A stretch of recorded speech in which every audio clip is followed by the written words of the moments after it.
Hey everybody, I hope you've had a great first week of class. We are in the process of beginning week 2. One of the things that I will talk about from week 1, Wednesday night we have our conference. What I'll probably do with conference going forward is take a little bit of time to give you my thoughts on y'all's discussions and talk about them a little bit more in person on Wednesday nights. Again, we won't be too long in that because we do, again, use up a lot of time in lecture, and I want to make sure you have time to complete all your other assignments, especially for those that are taking multiple classes, and of course those that are working outside of taking this class as well. I'm sure we've all got busy lives, so we want to make wise use of our time. All right, so this week we are talking about conflicts arise, and if you recall from the first video, I talked about how this week we're going to be talking about the church's place in the first century, in particular how it faced a lot of persecution, especially in this week, focusing on primarily the first century and how Christians faced a lot of persecution at that time. Before we begin, let's talk about what we discussed last week. And we begin by way of noting that we begin by way of recap. Remember that we talked about the establishment and the structure of the church, how that they are very clear. This is certainly established by the New Testament. The New Testament gives us enough evidence to know what the teaching of the apostles was. We know true doctrine from what the New Testament tells us. We also know what the structure of the church looked like, as we discussed in class. Again, a lot of those topics are discussed in other classes, especially concerning the structure of the church with 1st, 2nd Timothy, and Titus. And so we hadn't spent a lot of time on that, but you can get a lot more if you're interested in studying that more. You can get that in some of the other classes that are offered. Right, so both of those things are established and they're very clear. Another thing that we talked about was that the Jews and the Romans, at least at this point, didn't like each other. Right? And that was for a variety of reasons. We talked about how really the Romans didn't have any type of respect for the special religious places of the Jews, right? The temple. And we talked about how several instances where Rome built either monuments in the temple, or they allowed for things that conservative Jews would have found offensive, like the sacrifice of unclean birds, as we talked about what Gessius Florus did last week. So Jews and Romans didn't like each other primarily for that reason. Certainly the Romans didn't like the fact that the Jews were generally stirring up controversy and sort of being a nuisance in their control of the Judean region. So they didn't like each other, and as a result, there was great violence between both groups. There is at least a potential for it. Again, we talked about how it wasn't always consistent, but there were moments in which we can point to show that the potential violence was there. Whether that's Herod dealing with those that had destroyed the Golden Eagle, or those that had protested against Governor Cumanus and some of the things that he did. Right, there was always a great potential for violence, and essentially we pointed out how the church, in a way, came at the right time in light of that. We talked about how the church came at the right time in terms of the Greek language being the common language in the empire at the time. We talked about how the Romans had built a system of roads, and through their emphasis on law and order, that they had made sure that the region, especially the Mediterranean Sea, was safe for travel, which helped spread Christianity quicker as more people were able to travel more efficiently. And we talked about, in light, of course, of the violence between the Jews and the Romans, what better time to establish a kingdom that was spiritual in nature, that would not be concerned with primarily fighting the physical battles that the Jews and the Romans would later go on to do, and what later on was destructive to the people in Judea, especially the Jews in Jerusalem, as they lost the temple and really lost the city. And of course that was covered in chapter 4 of the lectureship book, Brother Jeff Bates covering that. And so the church came at the right time. What better time to establish the spiritual kingdom than right now, where one could essentially see the futility of trying to, make any headway in resorting to violence to accomplish a larger goal, because it wasn't going to work very well for the Jews later on, as we'll talk about. Won't turn out very well for the Romans. So that's sort of a recap for last week. Let's talk about the two main points we're going to talk about this week. First, we're going to talk about how the church conflicted with Judaism. That's going to be primarily this part of the video, the first part. And depending on how this goes, there should be probably two other parts in addition to this. And both of those will focus on how the church conflicted with the Roman Empire. So in this part, we're looking at how the church conflicted with Judaism. And then again, in the next parts, we'll talk about how the church conflicts with Rome. So one of the things that we want to do is look at a few pieces of evidence that suggest that there were conflicts between Judaism and the church.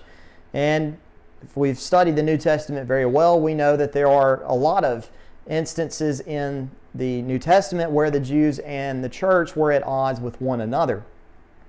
So we'll talk about the evidence for conflict and some of the examples of that, as well as note both a source that's biblical and has some secondary secular material that we'll note in a minute.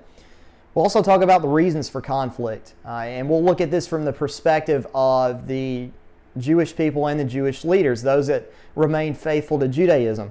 What was their perspective? If we put ourselves in their shoes, what would Christianity have looked like? And if we're able to do that, we can sort of point out some reasons why they would have conflicted. And then we'll talk about the outcome of conflict between Judaism and the church. And this results in some problems, internal problems within the church, especially as we'll note in the book of Acts and some of Paul's letters, where you're going to see some Christians that are having a hard time, that have come out of Judaism, having a hard time overcoming the law of Moses and their attachment to it, and trying to live under the law of Christ. And so the outcome of the conflict with Judaism is going to spell some internal trouble, at least early on, for the New Testament church. All right, so thinking about the evidence for conflict, let's talk about some explicit Bible examples. In Matthew chapter 23, verse 34, Jesus is in the midst of talking about the problems of the Pharisees in his day. And of course, he had a lot of problems with them. But one of the things that he predicts in Matthew chapter 23, verse 34, is what the Pharisees and the religious leaders will eventually do to those who are in the church. In that passage, and again, I hope you have your Bibles with you because you will need them. We'll be using them a lot, especially in this first part.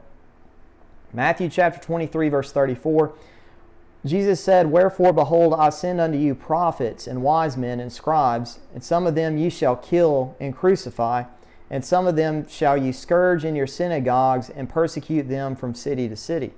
So the Pharisees were already the antagonists in a way to Jesus and his disciples at this point, but you note in that verse that it says, "Some of them ye shall kill," shall being talking about a future event. And so Jesus points out the fact that some of the religious leaders are going to be the main persecutors of the church. You see this come to fruition in the book of Acts. Acts chapter 4 and 5, we read about how Peter and John are both taken into custody for preaching the gospel. They're told to really, essentially, to stop preaching the name of Jesus. They're in prison for it. Peter and John, they did it anyway. Once they're released, they say that we're going to continue doing it, and this is only going to cause and only going to result in more persecution as the Jews try to drive out Christianity. Right, in Acts chapter 6, see another example. Stephen is charged with blasphemy, and he's stoned for that after disputing with those that were in the synagogue and doing so effectively. Acts chapter 12, we see an example of James, the brother of John. He's executed by Herod, and as Luke records for us, that Herod does this and seeks out to imprison and behead Peter because it pleased the Jews. So another direct evidence in the Bible of how The Jews and the Christians were in conflict.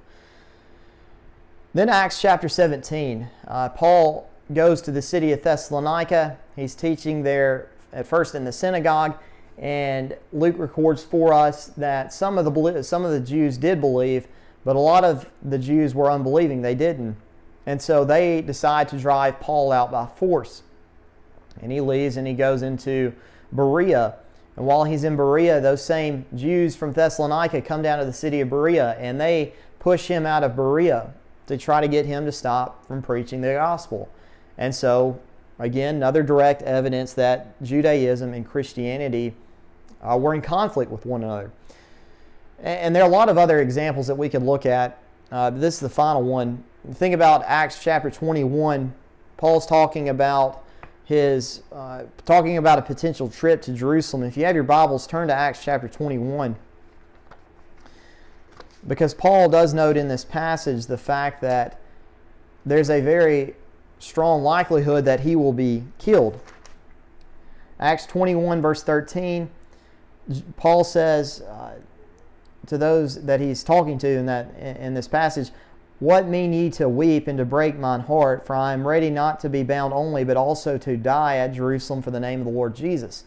The reason why Paul's bringing that up, he's acknowledging the fact that he could very well die by going to the city of Jerusalem. And what happens is he's captured, and that begins the process of how Paul gets to Rome.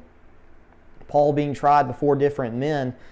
And this was, again, part of the persecution of the church, the trials and the imprisonment. So you have all those direct biblical points of evidence in which we can look. Let's talk about a source that's both biblical and has a lot of secondary information perhaps behind that. And that comes from Acts chapter 18 and verse 2. Now in Acts 18 we read about Paul arriving in the city of Corinth. And this is where we are introduced to two individuals that become important to the work of Paul. Those two individuals being Aquila and Priscilla. So looking at this text, Acts chapter 18, Paul's come to Corinth, and in verse 2 it says that Paul found a certain Jew named Aquila, born in Pontus, lately come from Italy with his wife, because that Claudius had commanded all Jews to depart from Rome, and came unto them.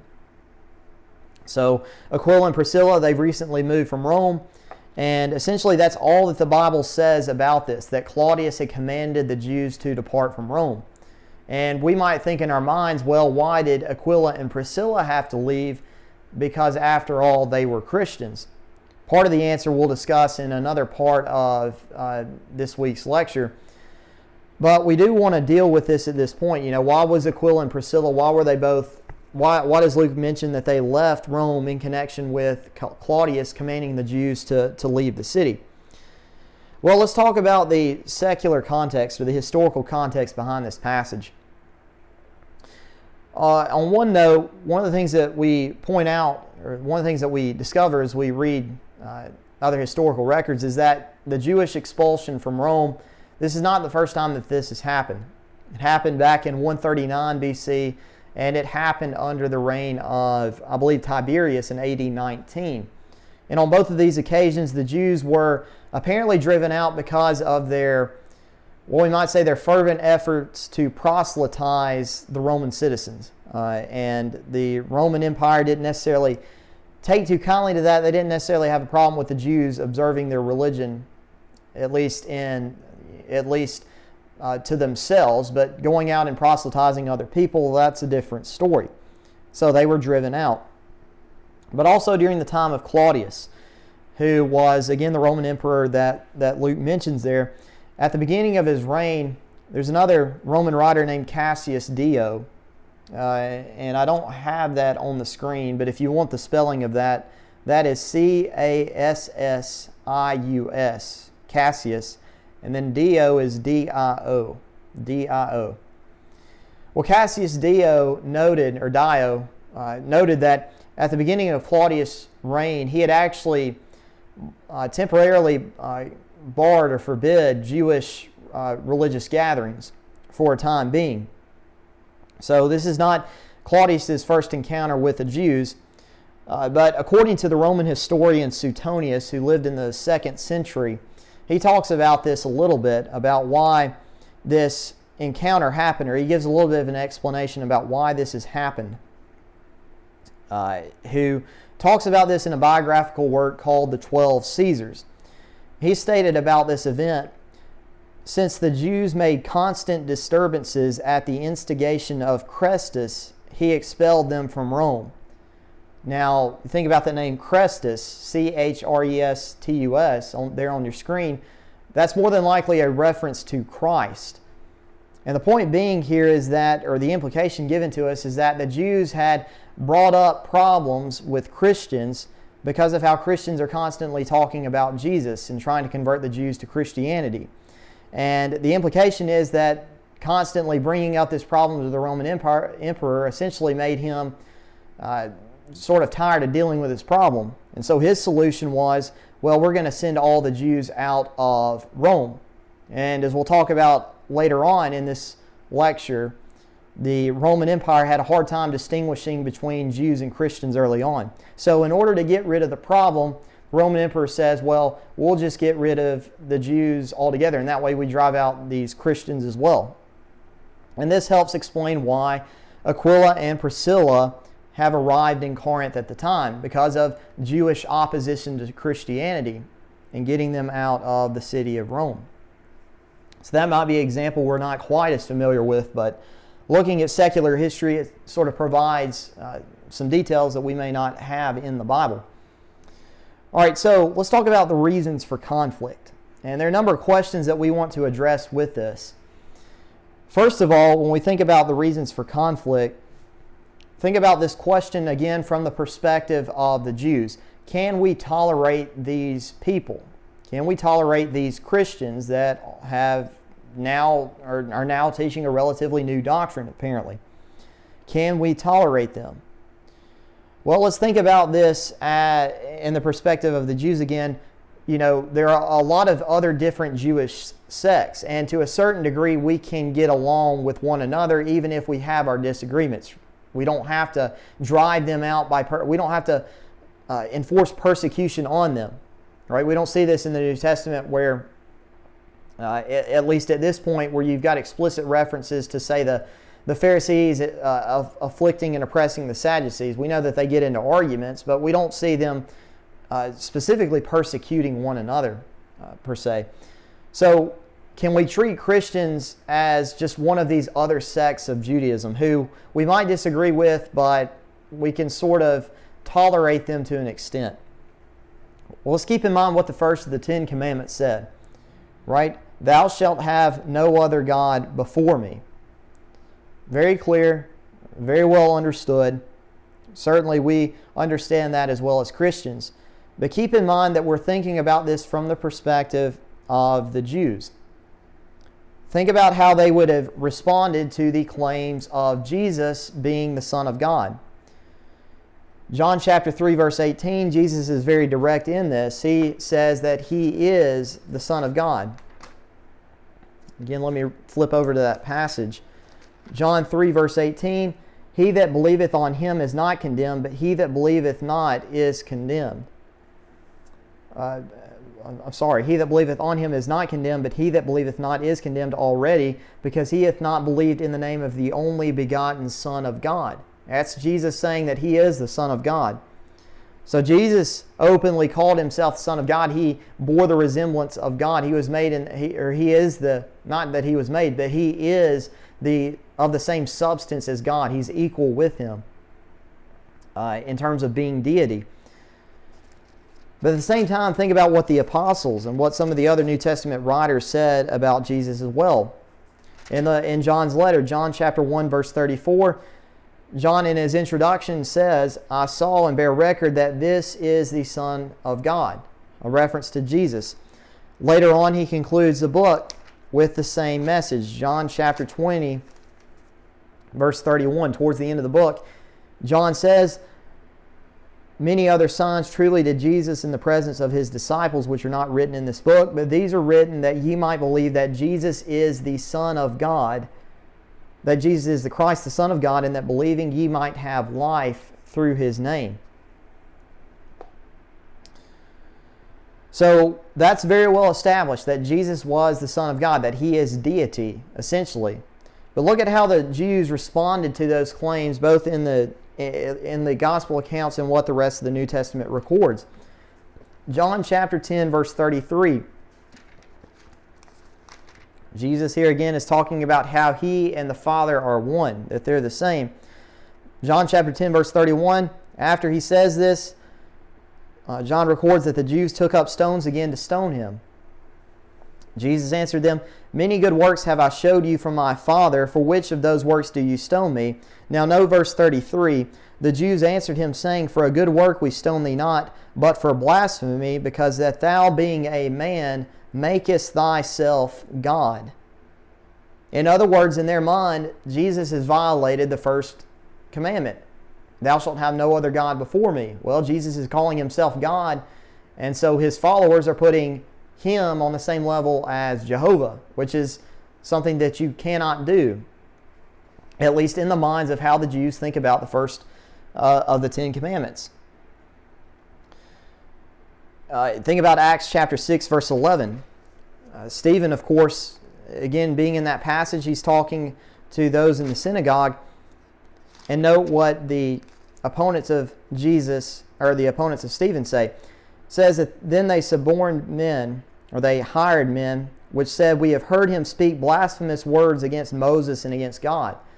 Of course, Stephen preaching the gospel and talking about Jesus being the Son of God, they charge that as blasphemy at the foundational level. So as we're thinking about, can we tolerate these people, consider the practical effects of following after this group of people that are calling Jesus to be the Son of God.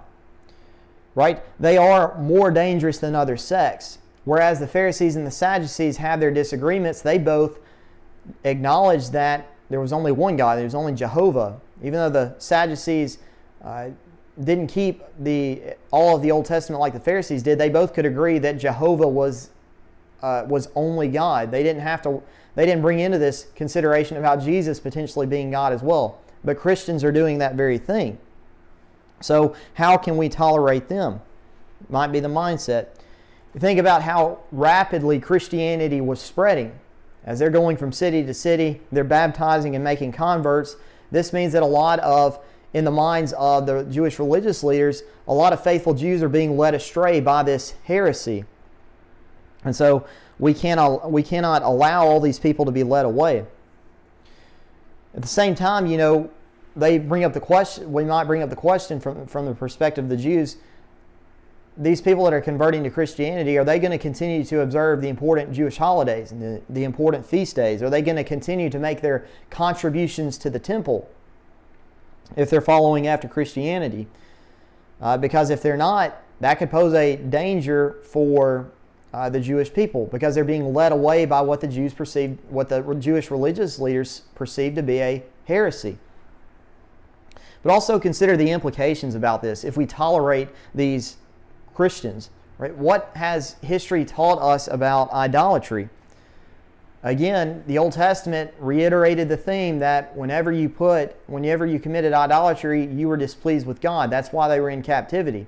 The people that came back from captivity were supposed to learn from that mistake. And so the Jewish religious leaders were all operating off the premise that this is idolatry. This is a great sin against God by putting Jesus on the same level as Him. And so, in light of that, does that mean that worse punishment could come? If those Jews before captivity were taken into captivity for their punishment for idolatry, what could happen to us if we start allowing this movement to grow that is claiming that this man Jesus is the Son of God? Well, very well, we could find ourselves in a worse position than being under the Roman Empire. We could face worse punishment in light of that. And so we cannot essentially tolerate these people. Be one response to it. And that would be one of the reasons why there's conflict. Because from the Jewish religious leaders' perspective, there's no way we can please God and allow these Christians to exist. At the same time, think about it in this manner. What happens to the authority of the Jewish religious leaders as Christianity spreads? we know that in the New Testament, Jesus talks about how the religious leaders enjoyed their authority. Matthew chapter 23, Jesus talks about how the Pharisees loved to sit in the seat of Moses. The seat of Moses was, again, Moses being the one who had delivered the Old Testament law. The seat of Moses was a position of power. You were the ones who were interpreting the law of Moses. You were the ones communicating the law of Moses to the people. And so, in a way, you were sort of acting like Moses, teaching the law to people. Matthew chapter 23, Jesus also talks about how these people love to be called rabbi. And he makes a point to his disciples to avoid loving those titles. And avoid the title of Father, because God is your Father in heaven. And so the rabbis and the leaders, they took great pride in their authority. You think about the system of authority that they had established that sort of protected their authority in Judaism. Right? They had extensive training. Acts chapter 22 verse 3, Paul is talking about how he grew up as a Pharisee. And he brought up the point that he was trained at the feet of Gamaliel from a youth up. That was an extensive amount of training that he had to go through to become a Pharisee. And so, in a way, it becomes an exclusive club. Not every single member of Judaism could belong to the Pharisees because you had to have that training. At the same time, you also had to have credentials. You needed letters as credentials. Acts chapter 9, verses 1 and 2. Paul is trying to go to the city of Damascus to persecute Christians, and he goes and gets letters to take to them, basically to establish who he is and establish his credentials. And so, in a way, they were sort of protected by this system that they had created. And so that might be a good quiz question for you to keep in mind about the system of authority. The 2 points, as we talked about in class, that established the Pharisees' authority. One was their extensive training from a youth up. And at the same time, part of that system of authority came from having letters of recommendation, we might say, or credentials in the form of letters. So that might be a good quiz question to keep in mind. Of course, in Acts 4 verse 2, once Peter and John are speaking, Luke records for us that the leaders were grieved because of the potential loss of status. Because of the system of authority that they had created. And so think about how the proponents of Christianity challenged that authority. Right? Think about Christ. What was Jesus and the apostles? What were their credentials? Of course, they didn't have the same authority that the Pharisees did. Matthew 21 verse 23, the Pharisees come to Jesus and they are specific. They want to know, what authority do you have in terms of what authority do you have to teach? What authority do you have to come in and say that and come in and cleanse the temple? They wanted to know about that. At the same time, Acts chapter 4 verse 13 talks about how the apostles came from a very different background. In that passage, once the religious leaders heard about Peter and John, it says that they perceived that they were unlearned and ignorant men.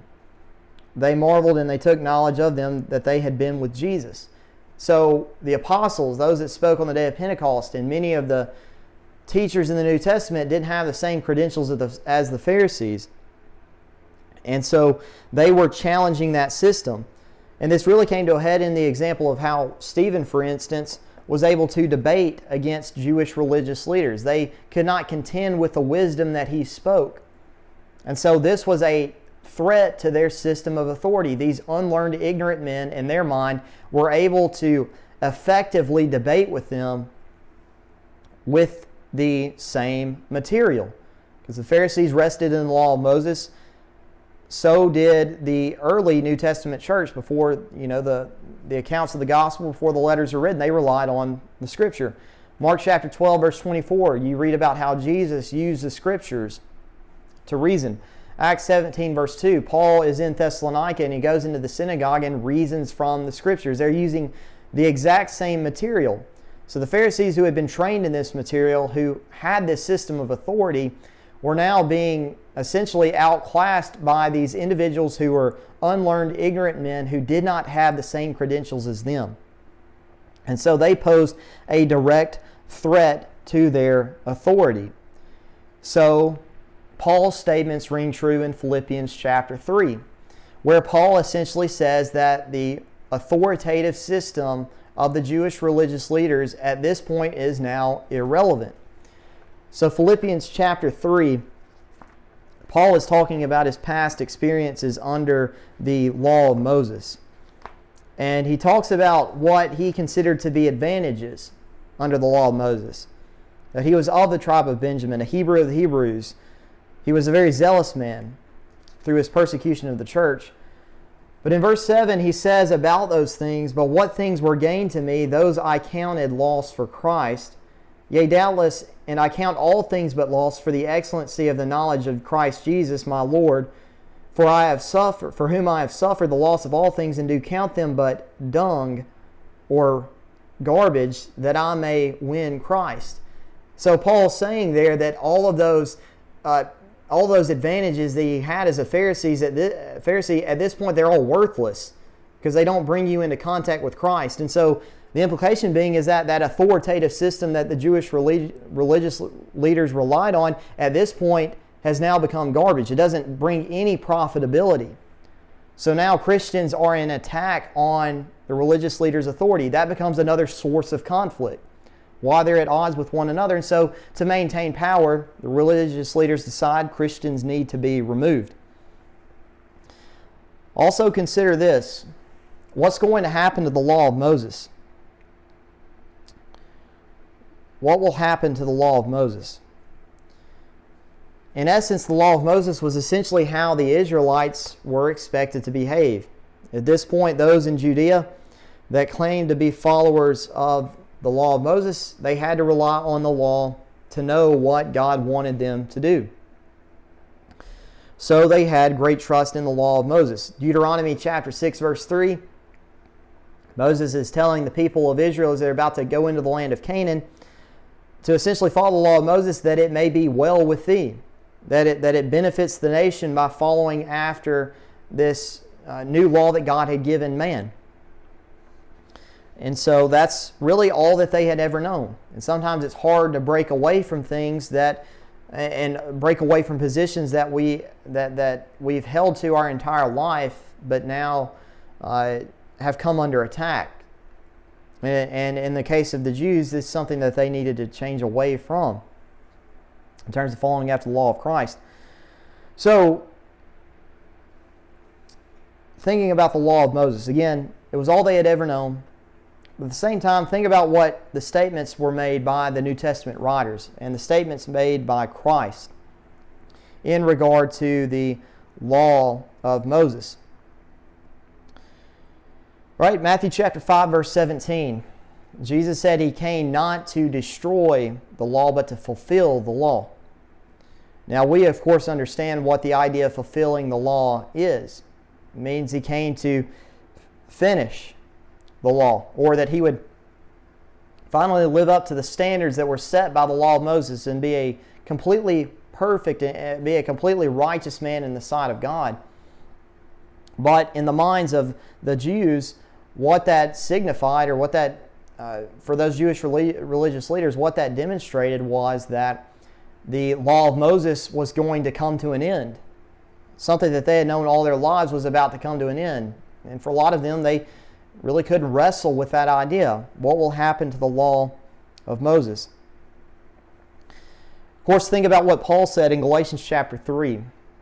He said that the law was our schoolmaster to bring us into Christ. The schoolmaster, of course, was to be replaced. And so, again, re-emphasizing the fact that the law of Moses was temporary. That's what Christians were saying about something that the Jews had held to all of their life. And then, of course, Paul's direct statement in Colossians 2, verse 14, that the handwriting of ordinances, the Old Testament, was nailed to the cross. Galatians chapter 5, verses 1 through 4, Paul is talking about how the law of Moses is that which keeps us in bondage, the bondage of sin. That freedom comes from the law of Christ. So there's no longer any point in keeping the law of Moses. And so thinking about this from the perspective of the Jewish religious leaders and those that were going to stick to Judaism, Christianity was a threat because it said that the law of Moses doesn't matter anymore. So that's a point of conflict between Judaism and Christianity. And then a fourth and final point we'll note, think about how are Christians going to side in the struggle with Rome. And we talked about this a little bit last week about how Christianity emphasized the spiritual kingdom. At least that's what Jesus' statements gave to us in John chapter 18, verse 36. And I will say that one of the things in this class we'll note going forward is that with the church, a lot of problems happen. And I think this is true not just then, but true in today's society. A lot of problems creep into the church when we start to forget that we are the kingdom is spiritual in nature and not physical in nature. But in the first century, Christians posed a problem because, how they're not going to react to the threat of Rome like what many of the Jewish religious leaders would. Think about it from a very practical standpoint. These leaders, they need manpower to win a war. You read a little bit about that in Brother Jeff Bates' sermon again from chapter 4 in the lectureship book. But of course, you need numbers to fight a war. You also need people to be eager to fight a war, right? The Jews, a lot of that was built off hatred for the Romans. That gave a lot of moral support, we might could say, for fighting a war against the Roman Empire. So they need this manpower to fight their war. But at the same time, Christianity is going to weaken that manpower. Again, Paul said in Ephesians chapter 6, verse 12, that we wrestle not against flesh and blood. Our warfare is not a carnal warfare. He would make that point to the church of Corinth as well. We don't fight in carnal warfare. So there's a lack of desire to fight in physical battle. That's going to decrease manpower, right? So not just that, but think about what Paul said in Ephesians chapter 2, verses 11 through 22. Because now as Christianity is spreading, especially to the Gentiles, there is now a reconciliation between Jew and Gentile. As he says, the middle wall of partition has been broken down. That those who were afar off, the Gentiles, are now that they draw nigh unto God because of the blood of Christ. And that, as he says, that they are fellow citizens in the household of God. Now with Jewish Christians, Jewish and Gentile Christians are equal despite the differences that they have in terms of their racial background. So now the motivation that Christians aren't going to have the motivation to fight against their Gentile Christian brethren. And then most importantly, think about how some of the important converts in the book of Acts, right? Not only are they going to tolerate Gentile Christians, but they're even going to accept Roman soldiers into their midst. Cornelius is accepted as a Christian. He is a Roman soldier. Think about the Philippian jailer. Again, he was the one who imprisoned Paul. He was a Roman official. He is accepted into the New Testament church. And so now you really don't have any desire to fight against not just the Romans themselves, but even against the Roman soldiers, because some of them may very well be your fellow brothers in Christ. And so these are not a people going to seek to fight a physical battle. And so the more that this religion spreads to the Jewish religious leaders, the greater threat it becomes to their ability to to successfully win a war against the Roman Empire. So they need to get them away. So those are four main reasons for conflict between the church and between Judaism. It would be helpful to know that for a quiz, just as a hint. Know those four reasons, as we talked about in class. So let's talk about finally the outcome of conflict. This will end the first part of class, this first part. The outcome of conflict. So one of the things about Judaism and Christianity, one of the lingering conflicts within the church was that the Christians did struggle to accept the Gentiles into their ranks at times. Now we know in the Bible, or at least in the New Testament, the gospel accounts that the gospel was for all. Jesus made that point true to the woman that he met at the well in Samaria. John chapter 4. Some of Jesus' disciples would have looked down, they wondered why Jesus would speak to the woman, not just the woman, but the Samaritan woman.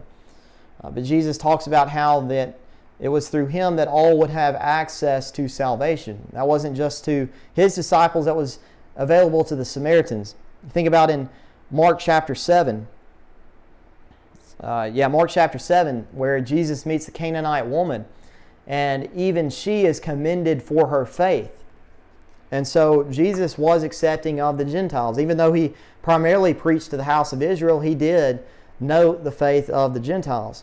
And certainly Old Testament passages illustrate this. But of course we have examples of where the Jewish Christians had a hard time accepting the Gentiles into their rank. It took a lot more instruction. And we know Acts chapters 9 and 10, Peter has that vision from Cornelius, or that vision from God concerning Cornelius about the eating of unclean meat. And Peter was not very eager to eat that unclean meat because he didn't want to violate the law of Moses. And God had to explain that to him, what that meant. You think about later on, Acts chapter 11 verse 3, after Peter has gone and taught Cornelius and his household has been converted, that Peter comes back to Jerusalem, and there's some that come to Peter and they say in verse 2 or verse 3 that thou wentest in to men uncircumcised and didst eat with them. And they had a problem with Peter going in and talking to and teaching the gospel to Cornelius, because they struggled to put away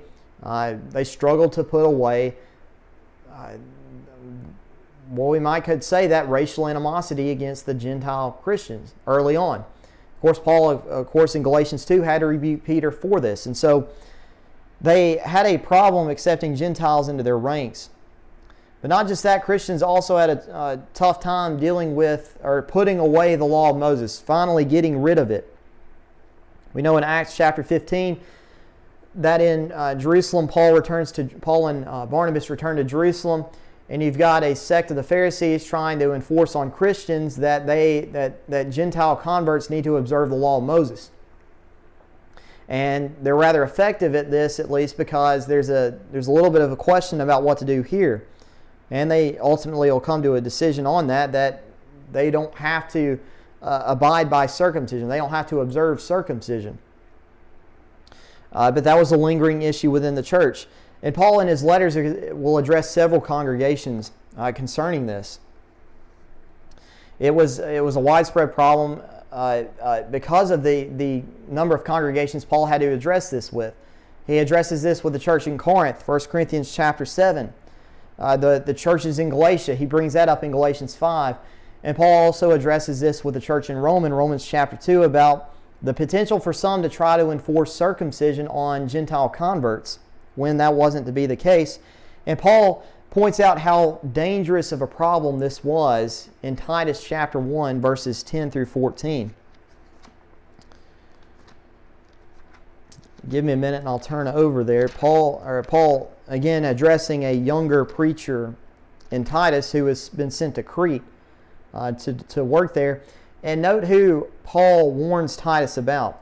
He says, "For there are many unruly and vain talkers and deceivers, especially they of the circumcision, whose mouths must be stopped, who subvert whole houses, teaching things which they ought not for filthy lucre's sake. One of themselves, even a prophet of their own, said, the Cretans are always liars, evil beasts, slow bellies. This witness is true, wherefore rebuke them sharply, that they may be sound in the faith, not giving heed to Jewish fables and commandments of men that turn from the truth." And the implication here is, what possibly could be concerning here is that you're having to deal with those that are Jewish teachers trying to enforce the law of Moses on Gentile converts. Hence why Paul talks about the Jewish fables in verse 14. This is probably the background of those he's referring to. But you note in verse 11 how they subvert whole houses. And as verse 12 and 13 indicate that Paul's saying that this witness is true, or this statement about what the Jewish teachers are saying about the Cretans is true, those of Crete are true, that they're always liars, evil beasts, and slow bellies. Now, how was Titus going to be able to convert those in the island of Crete, those who are not Jews? How is he going to be able to convert those if he's relying on the arguments presented by these Jewish teachers, these Judaizing teachers trying to get people to observe the law of Moses. Well, he wouldn't be successful in that. That's why it's a dangerous problem for Timothy or for Titus to have to address. And so Paul addresses him concerning that. And then with the law of Moses, we brought this up a moment ago, but what about the holidays and the feasts that some might still want to observe? Galatians chapter 4, Paul talks about the observance of feasts and days and seasons and things of that nature. That might be a reference to some who were still trying to observe the special feast days of Judaism and trying to hang on to the law of Christ. And we're trying to reconcile them two together, which was something that should not have been done. And then finally, the outcome of conflict. You do have the problem of some Christians wanting to revert back to the law of Moses. It's emphasized in some of the New Testament books, book of Hebrews primarily. One that addresses that on a lot of reasons, addressing how the law of Christ is superior, probably because there were some that were tempted by following away. Look at Hebrews chapter 2. It's important to note what the writer of Hebrews says there. We ought to give the more earnest heed to the things which we have heard, lest at any time we should let them slip. The things which we have heard, talking about the law of Christ, the gospel that have been preached unto them. But the problem there about letting slip, the idea of maybe reverting back to the law of Moses, that was a temptation. And certainly this could be a temptation because of what the fate of a lot of Christians were. The fact that they were being persecuted by the Jews, the fact that they were dying at the hands of Jews like Stephen did. This would have been a motivation to cause people to turn back. And so when you're thinking about the conflict between Judaism and the church, there's this outward conflict between the two. But at the same time, there's still some internal conflict in the church because of many of the Christians coming from a Jewish background wrestling with what do we do with the law of Moses now that we follow the law of Christ. And the New Testament is very clear. The law of Christ is binding. That's what we observe. The law of Moses is irrelevant. It wasn't so easy for Christians who were coming out of Judaism to accept that at first, and that's why you see some conflict, at least internally, lingering conflict that Judaism, the religion, and the law of Moses presented to the early New Testament church. With that being said, we're about at 50 minutes. We will stop here for part 1. Again, parts 2 and 3 will cover how the early church conflicted with Rome. And one of the things that we'll talk about in that section will concern the readings that you have for this week, especially the 2 letters that are posted under week 2 module, Pliny's letter to Trajan and Tacitus' record on Christianity concerning Nero and the Great Fire at Rome. And we'll sort of talk more about the background behind those letters and really give you context as you're reading those letters to help you understand maybe what's going on there, at least a little bit better. And we will, again, we'll talk about that in parts 2 and 3. But for part 1 and talking about the conflict between Judaism and the church, there's more that could be said, but we will stop here for time's sake.